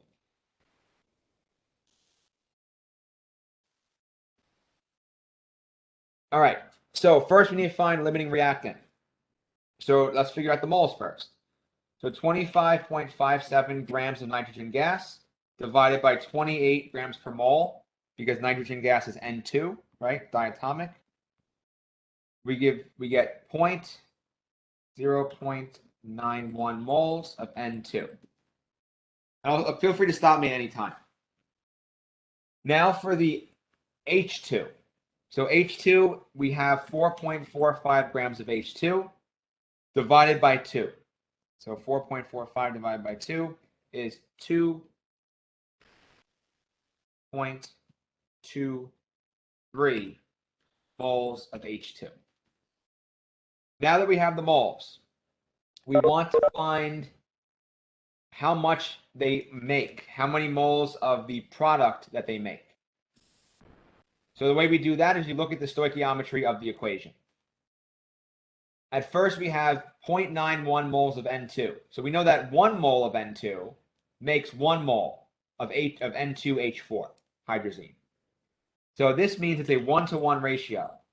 So 0.91 moles of N2H4 are made. For hydrogen, 2 moles make 1 mole. So 2.23 makes 2.23 divided by 2, which is 1.12 moles of N2H4. So you have to ask yourself, which one's limiting? The answer is the one that makes the lowest number of moles of the product. So it's the nitrogen's limiting. So we have to look for what is the percent yield. It's 82%. So 82% of this in grams is your answer. So we do the 0.91 times the molar mass of hydrazine to figure out how many grams of hydrazine are produced.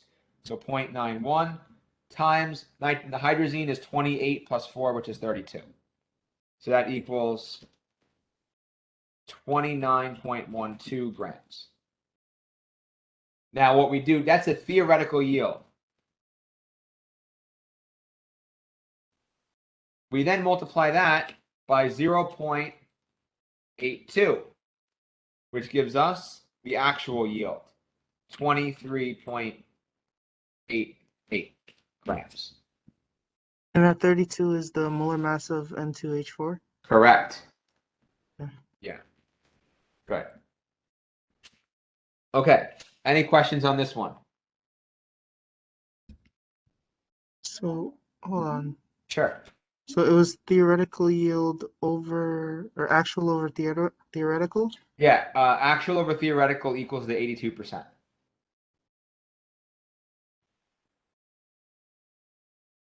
Okay. Oh, okay. I see. Yeah. Okay. Any other questions on it?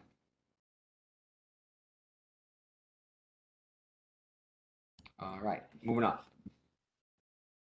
So next, what volume of sulfuric acid is required to completely react with that? All right. This one's not too bad. We could do it. We'll do it together. So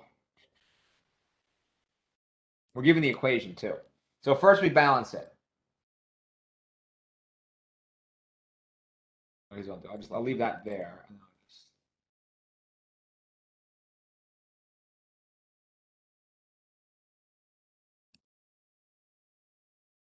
All right, so we got to balance it first. So H2, we have 2 H's here. Now H2O, something I always tell my class, never look at H2O as H2O. Look at that when we're balancing. Look at it as HOH. That'll help you balance. So here we have 2 H's. Here we have 1 H. So we got to put a 2 there. And you'll see why in a minute, because the hydroxide is separate. Then we have SO4. There's 1 SO4 here, 1 SO4 here. We're good. Potassium, 1 and 2. We'll put a 2 right there.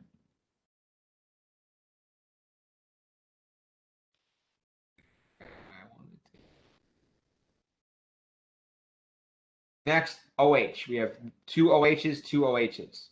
And it looks like we're good on everything else. Cool.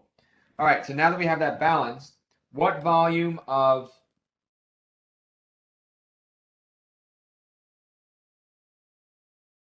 What volume of 0.1 molar sulfuric acid is required to completely react with this? So first we need to figure out how many moles of the KOH there are. So 0.15 times 0.02, 0.003 moles of KOH. Now we need to figure out how many milliliters of the sulfuric acid makes is 0.003.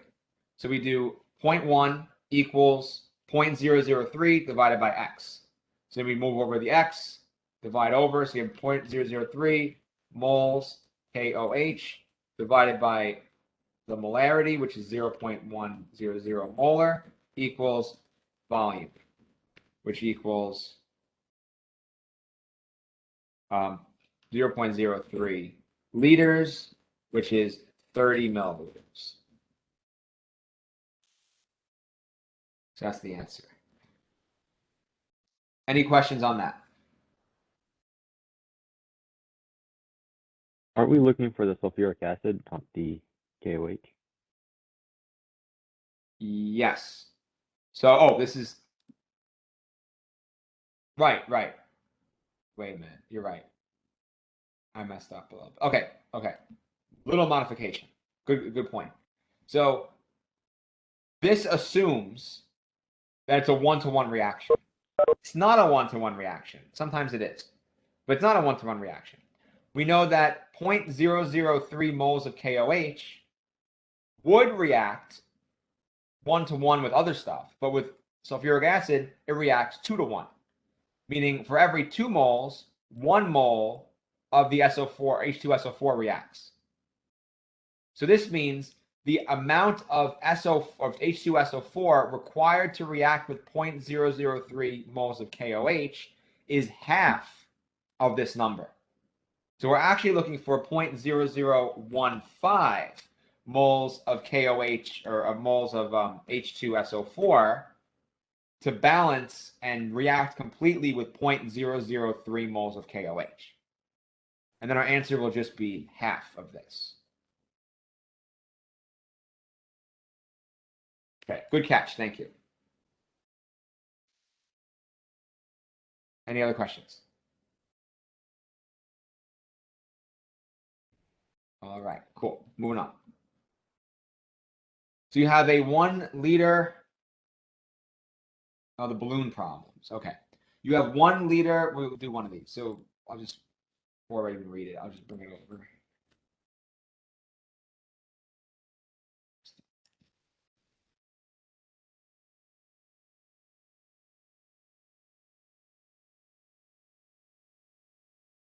All right, you have a 10-liter helium tank at a pressure of 12 atm.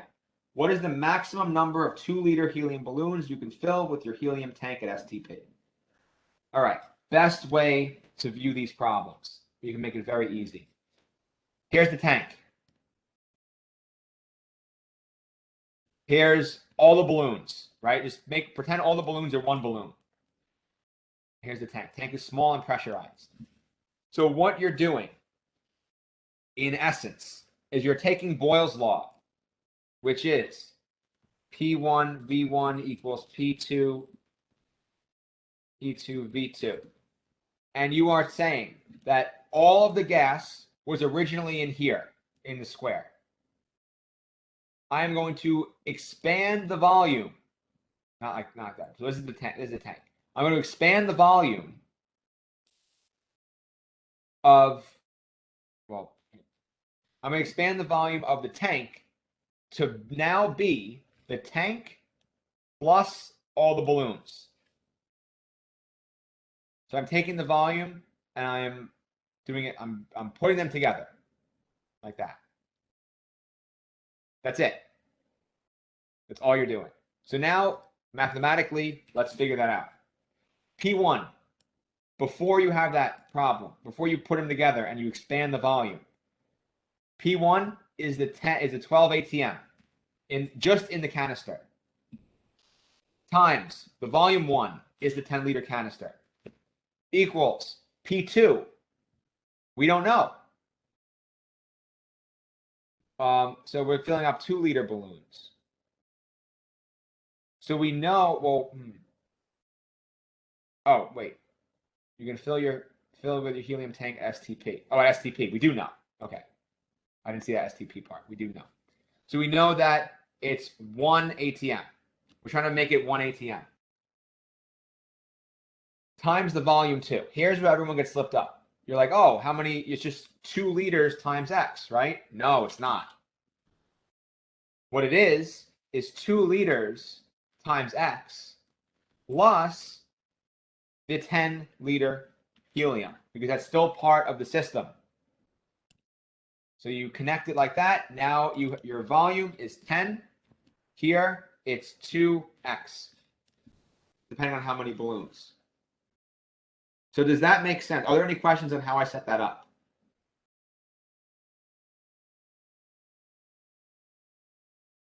No? Okay. So we'll go ahead and solve it. So we have 120 equals distribute stuff. You subtract 10. This would be 110 times 2x. And then you have 55 balloons. So 55 balloons is your answer. Any questions on that?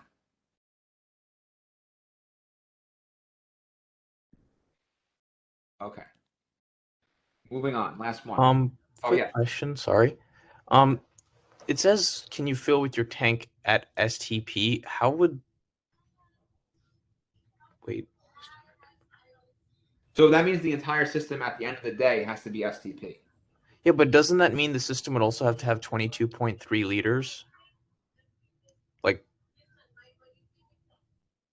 No, the system would be, at the end, would be 55 balloons plus 10 liters. So it would be 110 plus 10. It would be 120 liters would be the system at the end. Because the system would be the 10-liter tank, which doesn't change. And then it'll be the number of balloons times 2 liters as the system. So the tank stops emitting gases when it equilibrates with the system. So you're basically expanding that gas throughout all the balloons until the tank reaches STP. And Okay. it's also because in this situation, it's not just 1 mole of it, right? It would only be 22.4 liters if it was 1 mole of the gas, right? Yeah. There's a lot more than 1 mole. Yeah. You have 10 liters at 12 ATM. So you can figure out how many moles that is because you're given STP. It's a lot. So yeah. So these are kind of tough. These are tough to wrap your head around.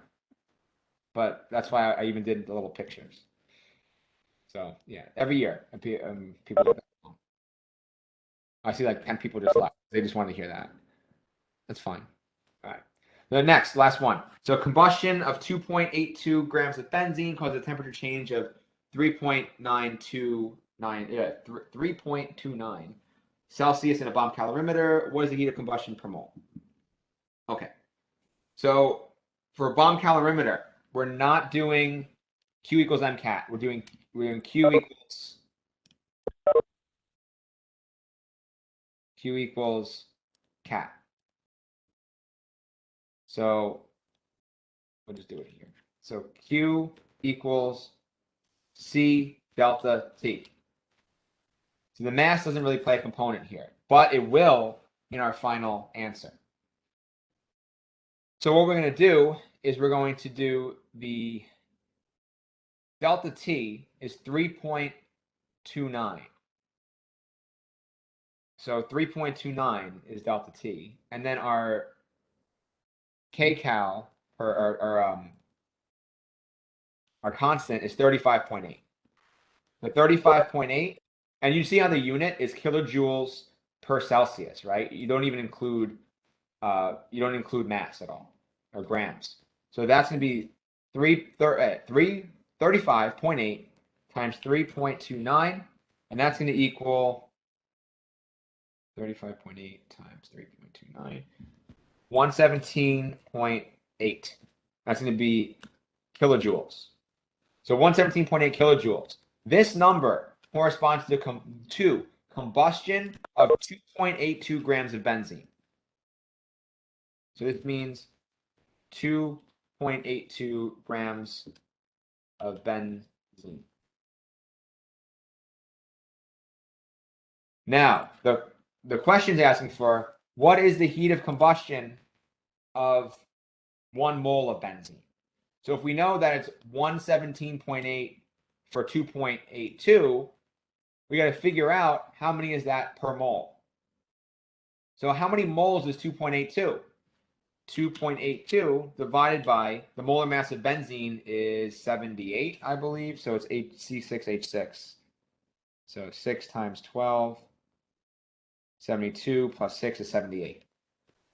So 2.82 divided by 78 is 0.036 moles. All you have to do is do the kilojoules per mole. Kilojoules divided by mole equals 117.8 divided by 0.036.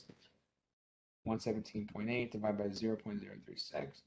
And you get 3,272 kilojoules. That'd be your answer. All right. Any questions on that one? And that's only for a bomb calorimeter. And you know it's a bomb calorimeter because of the constant. It's kilojoules per Celsius. It's not including grams. Common mistake, I would see people put Q equals MC delta T. You would just plug in the mass right here, the C and the T, spit out your answer, and the answer would be wrong. And you wouldn't even know. Because that seems like a correct thing to do. But in this case, it's not.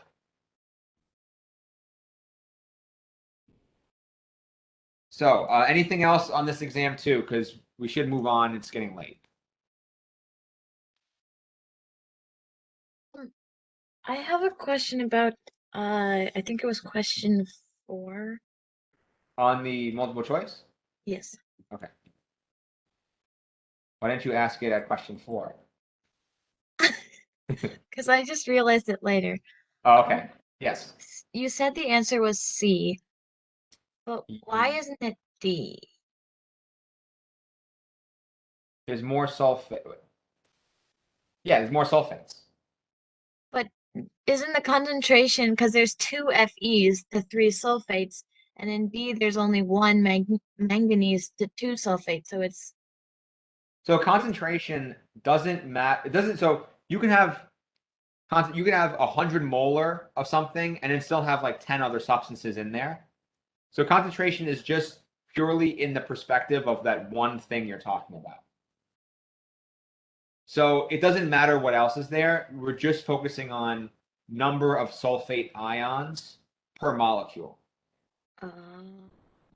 So you can have 100 Fe's and then 3 sulfates. And that'll still be a higher concentration of sulfate than if you had 1 Fe and 3 sulfates. It'd be the same. Okay, thank you. Oh, sorry, that would be the same. I think, whatever. You get it, right? Yeah. Okay, cool. All right, let's move on to exam 3. This was a 2018 exam. Okay. Number 1, which of the following equations describes enthalpy of formation of nitrogen dioxide? So the standardized equation is you're making 1 mole of NO2, and it's always standard from, in this case, they're diatomic gases, and they come from their elemental form of diatomic gas. So looking at that, you're between B and C. They are each have N2 and O2. But you see that C has 1 mole as the final product. So that's going to be the answer. So C is the answer. It's just standard formation equation. Next, given these two, calculate the delta H for the reaction of this. This is Hess's law. And we'll go through it quickly. I see a lot of people are kind of leaving, but we'll go through a little bit quickly. So what we want to do is we want to flip the equations and modify them as we need to come up with this equation. So we want 1A in the reactant. This equation 2, has 1A in the product. So we want to flip it. That means we're going to flip the delta H and make it -11. Then we want 1/2 of B2 in the reactant, and there seems to already be that, right, in reaction 1. So this one we have to leave the same. Everything else will end up canceling out, I think. Yeah. And then the AB, since you're flipping the bottom one, you'll have 1 AB on the left, and you have 2 AB on the right, and then that'll cancel out to have a net of 1 AB on the right. So you would just add those values together. So it would be -11 plus -144. -11. Wait, what did I just do? I need to flip my phone around. 144.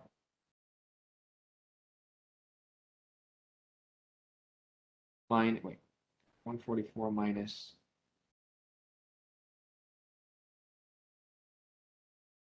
11 minus plus 44. -155. Okay, so that's E. All right. Next, a line in the spectrum of atomic hydrogen has a wavelength of 434 nanometers. When hydrogen emits a photon of light at this wavelength, the frequency of this light is blank. So we know the equation of C equals lambda nu, meaning wavelength times frequency. So we're looking for the frequency. So frequency, I'll put U for frequency. U equals, we'll make this U. Or V, we'll make it V. It looks more like a V. So V is going to equal to C divided by lambda. So for this, we do C divided by lambda.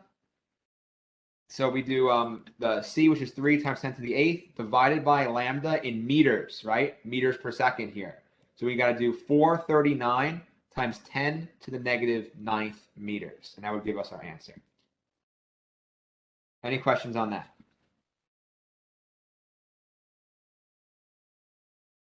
Okay. Next.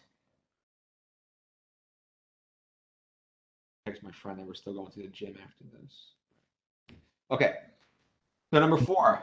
Could you scroll up a bit so I could see the problem while you're doing number 4? Sure. Thank you.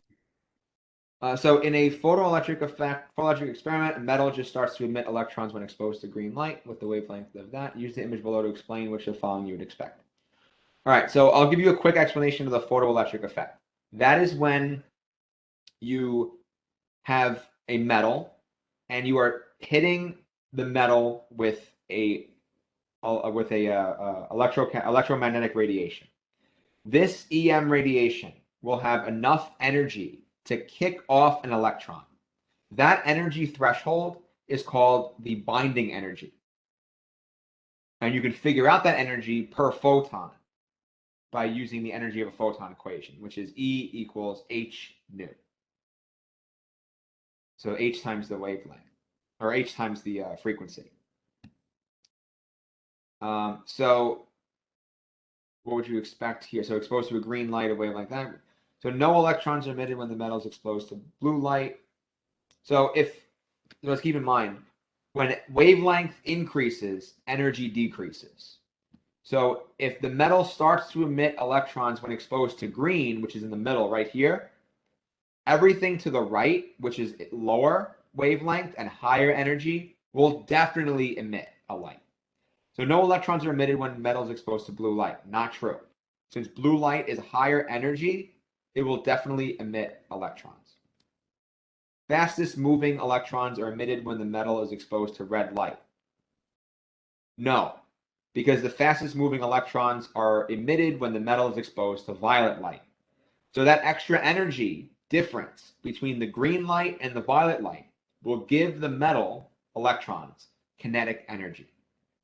So that's where we come up with that equation. The energy of the emission photon going into the photoelectric effect equals the binding energy threshold required to emit an electron plus the kinetic energy of that electron. The energy of the photon gets split up into the binding energy requirement plus the speed or kinetic energy of that electron emitted. So B is incorrect. C, fastest moving electrons are emitted when the metal is exposed to violet light. That is true, like I just said. So that's the answer. No, D is wrong. Fastest moving electrons are emitted when the exposed to green light. Not true. Okay. Any questions on 4 or the concepts relating to 4? Quick question on 3. What was the formula you used? Is it wavelength equals C equals lambda nu, or nu equals C divided by lambda. So wavelength times frequency equals speed of light. Oh, okay. Yeah. Okay. Thank you. Okay, cool. All right, next, quantum numbers. So which of the following quantum numbers describes the electron in 5f orbital? So 5f, n is going to be equal to 5. For the L number, the L quantum number, 0 is S, 1 is P, 2 is D, and 3 is F. So we're looking for 5 for N and a 3 for L. So here's 5 for N, 3 for L, and here's another one, 5 for N, 3 for L. And which one correlates? So in this case, B works because the ML value has to be between negative L and L, so negative 3 and 3, and that works. And so does MS positive 1/2. But for E, you have N is 5, L is 3, just like we want, but ML is 4. That's not possible. So that means that B is going to be the answer. How many equivalent resonance structures are present in the periodate ion? So we can't draw. I'm going to pull it up on a different screen. Periodate ion. I think there is 4. Okay, so here's periodate right here. So we can move the single bond to be in 4 different positions. Even though, yes, if you rotate the molecule, it'll be the same, but these are considered resonance structures. So there are 4 resonance structures. Any questions on that? And this one, yes, it violates the octet rule a lot. Okay. Next. Which transition represents emission of the longest wavelength of photon? All right. Now, on this whole unit with light and electrons, you have to think. It's a lot of logic. So you have to break it down, break down each concept. The transitions, meaning remember the spontaneous electron emissions going from you excite the atom, the electrons jump from energy level 1 to energy level 2. Then when they spontaneously come down, they emit light. So if we break this down, it's important to listen. If we move from a lower energy level to a higher one, or let's say we move if we move a larger energy gap.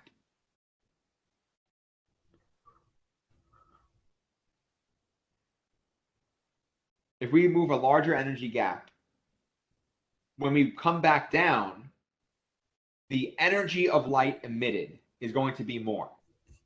If the energy of light emitted is more, that means the wavelength is lower. If we have a small distance, meaning only one energy level, the energy emitted is smaller, meaning the wavelength is longer, which is what we're looking for here. So we're looking for which of the following transitions represents emission of the longest wavelength of photon. So let's go through this one by one. If we move an electron from n equals 1 to n equals 2, I'm going to ask you guys this, see who comes up with an answer. What do you guys think? What do you guys think about A?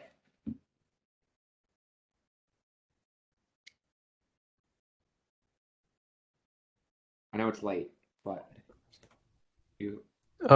no. You don't have to answer, but if you want to. No? Okay. All right, I guess I'll answer. So with n equals 1 to n equals 2, are you emitting any light at all? No. No. No, exactly. Good. Yeah, because you're gaining energy. It's an endothermic process. So for these, you're not emitting any light. When you come back down from 2 to 1, of course you're emitting light. But we're not doing that right now. So going anywhere going up, meaning A and B, is incorrect. Going from 3 to 1. 3 to 1, that's 2 energy levels. Going from 2 to 4, that's also 2 energy levels. Going from 5 to 4, that is 1 energy level. But it's a little more complicated than that. Well, not really. The answer is E, because that's the lowest energy. So that's the only 1 energy level. But that's not why the answer is E. It's because we're only jumping down 1 energy level. Remember the equation. And I'll just say this verbally. It will be given if you need it. Remember the equation is there's this constant negative 2.18 times 10 to the whatever times 1 over nf squared minus 1 over n initial squared. That is where the difference happens. So between energy level 3 and 1, the difference is 1/9 versus 1 over 1. That's a big difference. With n equals 4 to n equals 2, you're dealing with 1/16 over 1/4. That difference is not as much. N5 to N4, you're dealing with 1 over 25 to 1 over 16. That difference is not enough, is less. So that's the least difference, meaning the emission wavelength is going to have the lowest energy and the longest wavelength. So E is the answer. Okay. Next, which of the following can represent the quantum numbers for the outermost electrons in sodium? So if we look at the periodic table, sodium is right here. It has 3s1. The 3s1. We're looking for 3s1s. So 3, good. S is L equals 0. So let's write B or C. And C is the answer. Because if L equals 0, ML cannot equal 1. So C is the answer there. Next, which of the following is electron configuration describes C minus ion? So we go down to the table. Carbon is right here. It is 2p2. C minus would be 2p3.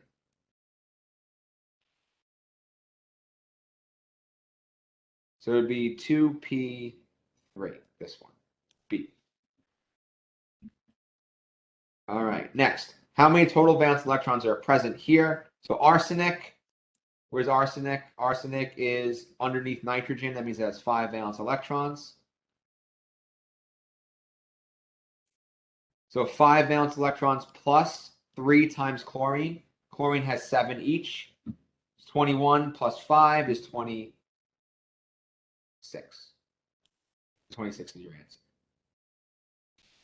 So how many photons are contained in a burst of yellow light from a sodium lamp that contains 609 kilojoules of energy?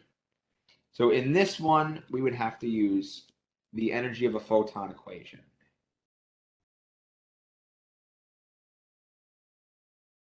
So the energy of a photon equation equals E, whereas E equals NH nu.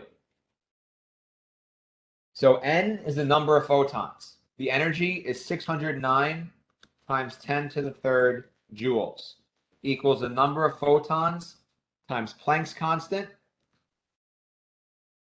times the frequency. But we don't know the frequency. We need to figure it out.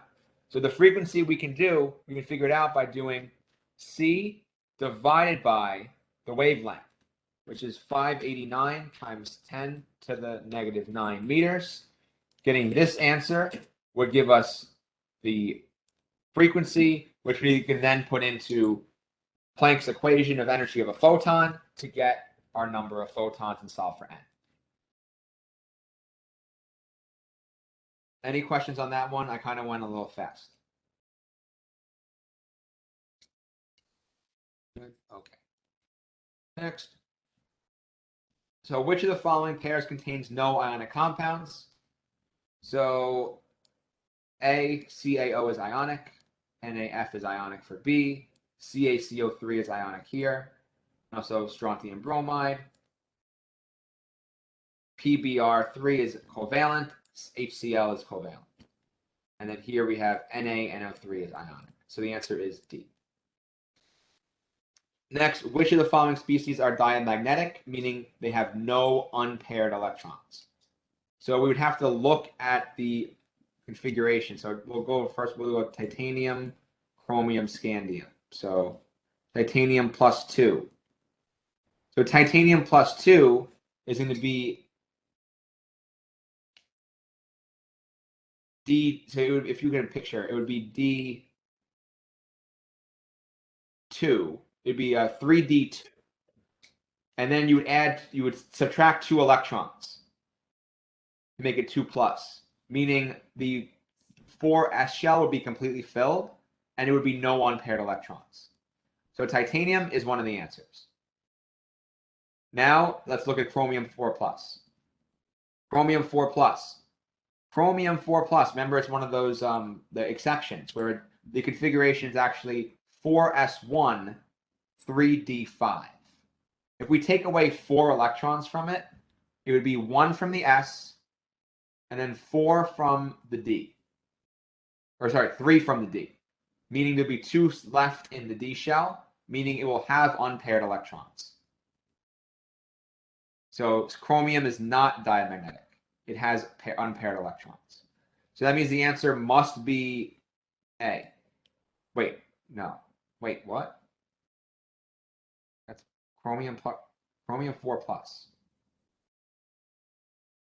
Wait a minute.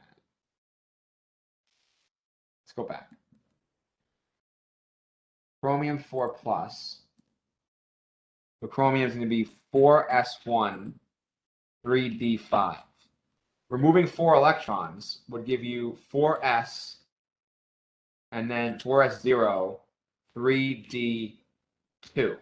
That's definitely not it. Did I mess up with titanium 2 plus? Titanium 2 plus would be 4s2 3d2 minus 2, which will be just like that, 3d2. Oh, in that case, oh, my bad. I removed the electrons from the wrong place because I'm tired. Sorry. So in titanium, the electrons are actually going to be removed from the 4s shell because they are the valence electrons. The D shell are not the valence electrons, even though they're added in. But we go from the highest energy level, highest principal energy level number. So titanium is not going to be diamagnetic. Titanium 2 plus. Now scandium 3 plus. So scandium 3 plus, where is that? So it's going to be right here. So scandium 3 plus is 4s2 3d1. In that case, you remove 3 of them. I think it's scandium 3 plus. Yep, so you remove 3, so it'd be 4s0 3d0. In that case, everything will be filled up and it would be diamagnetic. So the answer is B. Okay. I know that was a little tricky. Any questions there?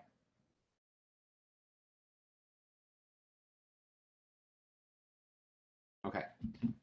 Next, arrange the following in order of increasing melting point. So remember with ionic bonds, we are talking about bond length and bond strength. So the number, the amplitude of the ionic component, meaning how strong the ionic pluses and minuses are, it dictates the strength of the bond and the melting point. So increasing melting point, meaning low to high. So we want to pick our plus 1s and minus 1s. We have K and I, and we have Na and F. Those are our plus 1s and minus 1s. Now, which ones are higher on the periodic table? Na and F, meaning their radius is going to be smaller, which means it's going to be stronger. and a higher melting point. So Ki is going to be our lowest melting point, followed by NaF. So the answer is E.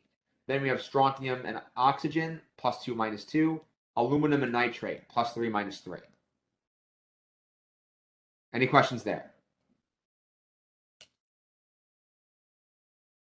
All right. Next, which of the following compounds contain both polar and nonpolar bonds? So H2O is all polar. CCl4 is all polar, or all polar. The answer is H3F because the CH3F. The CH bond is nonpolar. The CF bond is polar. Next, so an element in period 3, an element in period 3 element. Weird. An element in period 3 has the following ionization energies, all in kilojoules per mole. What is the formula of the oxide? So remember what I said about ionization energy. When you have that big increase, like you see between 4 and 5, you see a 4-fold increase there. This is because you're going from a noble gas electron configuration and removing an electron from a noble gas. So removing the first electron is good. The second one is good. The third one is okay. The fourth one's okay. The fifth one is bad. And this is on period 3. So let's go back and figure that out. So period 3 is right here.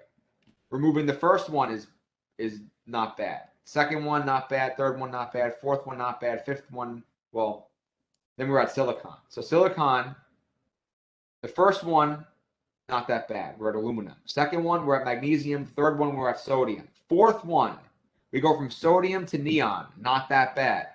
Fifth one, really bad. Removing an electron from neon, very difficult to do. So the fifth ionization energy here would be very high for silicon. And that would be our answer, I believe. Yes, fifth one is really high. So it would be silicon dioxide would be the oxide. Any questions on that concept?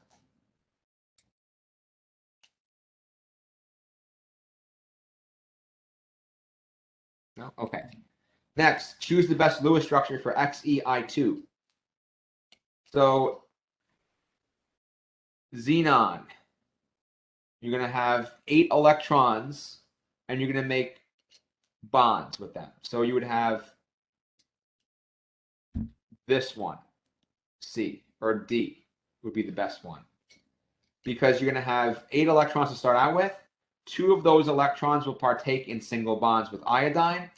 The remaining electrons, there are 6. So the answer is D. Number 18, formal charge on Se. So the formal charge, very easy to find the formal charge. For those of you who are not in my class, you find the valence electron number. Selenium is underneath oxygen. Valence electron number is 6. You take 6 minus the number of bonds and electrons. So 6 minus 1, 2, 3, 4, 5. 6 minus 5, positive 1. Answer is positive 1. A. So by number of bonds and electrons, I mean there's going to be 3 bonds and 2 electrons. 5 things. 6 minus 5, positive 1.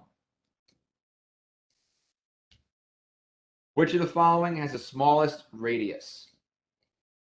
Argon. Because it's a noble gas. And it's completely happy. So argon. Remember the trend for that. Okay, any questions on those last couple?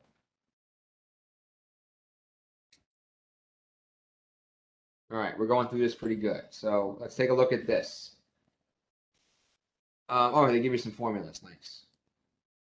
So write the electronic configuration of the argon atom and determine how many electrons have the following quantum numbers. We kind of went over how to do that already with argon, with anything really. So electron configuration for argon, 1s2, 2s2, 2p6, 3s2, 3p6. That would be it. And the number of electrons that have n equals 3 and plus ms equals plus 1/2. So it would be all of them on the n equals 3, but half. So half of them on the n equals 3. So it would be, there's 1, 2, 3, 4, 5, 6, 7, 8. So it would be 4 of them. Because half of them have to be plus 1/2, half of them have to be minus 1/2. Next, a metal forms an ionic compound with the formula My, which is arbitrary. In the compound, the oxidation state of the metal is +3. The electronic configuration of the ion is argon and 3d1. That means without the ion, it's argon 4s2 3d2. Keep that in mind. The electronic configuration of the anion is Y is neon. So that's the anion. Determine the formula of the compound by answering the questions below. So the complete electronic equation of the neutral, or electronic configuration of the neutral metal. Since the metal is +3, 3 electrons were removed. Basically, we have to add 3 electrons to this. Meaning, when we add 3 electrons, it's going to be argon 4s2 3d2.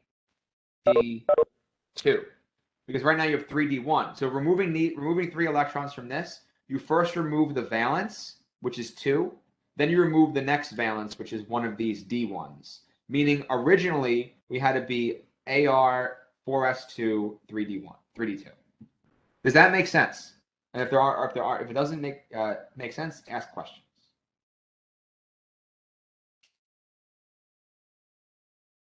Okay. And then we can solve for this. So 3d2, what element is 3d2? 3d2 is titanium. The complete electronic configuration of Y. So the nonmetal has to be -3. So if it's -3 and its configuration is Ne, that means when it removes those 3 electrons it gained, it has to go back 3 from neon. 1, 2, 3, it's nitrogen. So it would be nitrogen's configuration would be helium 2s2 2p3. And then the form of the compound would be TiN. Tin. Get it? But it's not tin. It's titanium nitride. Okay. Any questions on that? No? All right. Are we sleepy? Hope not. So determine the minimum energy of light required to remove an electron from a sample of potassium metal if the binding energy is that. So we talked about the photoelectric effect. Now we know that the energy of the photon, E photon, has to equal the binding energy plus the kinetic energy of the electron that the electron gains after the electron is kicked off by the photon. So if the binding energy we're given that, determine the minimum energy of light required to remove it. Wait, determine the minimum energy of light. Oh, if the binding energy for an electron is that much per mole. Oh, we don't even need this equation. This is tricky. It's asking per mole. So if we do 1.76 times 10 to the third divided by Avogadro's number, that's going to be per mole. So that's going to be per atom or 1 electron per atom. So, well, wait. If the binding energy for an electron of potassium is 1.76 per mole of potassium.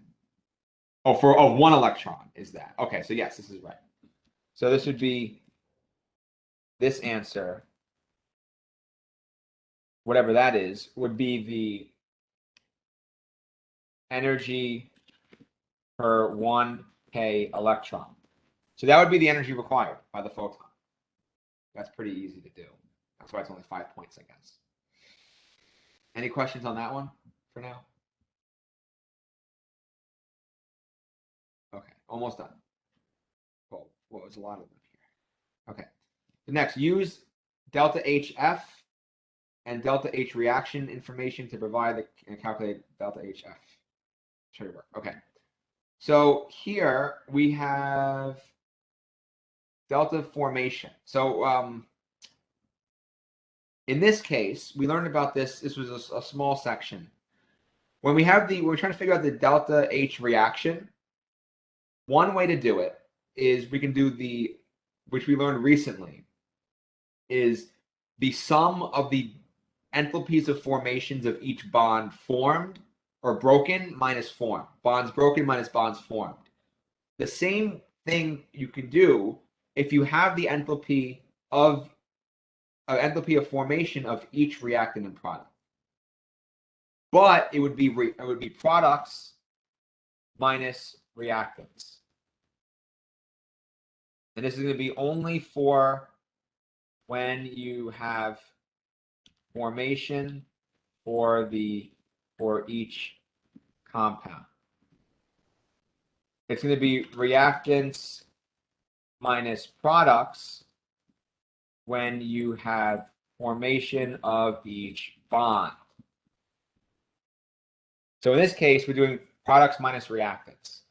So the delta H reaction of 89 is going to equal the products 2 times IF, which we don't know, minus negative 840 minus negative 941. And we're not including I2. I2 is a diatomic gas and forms spontaneously, meaning no energy is required for it to form. So solving this, these two negatives would make a positive. These two negatives would make a positive also. So then we would solve for this, and just for completion, we would have 840 plus 941, then negative 89 minus that. So it would be negative 1870 equals 2IF. IF equals negative 930. And that would be in kilojoules. Okay. All right. How would it be plus 840 and not minus 840? It would be minus negative 840.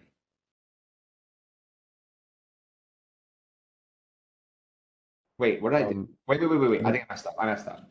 It would be plus negative. Yep, you're right. Good catch. I knew someone was awake. So we have 840 minus, so it would be 941 minus 840. That'd be 101. Positive 101 would be plus 89. So that'd be negative 190 equals 2 times IF. And that means IF would be 95. So negative 95 kilojoules.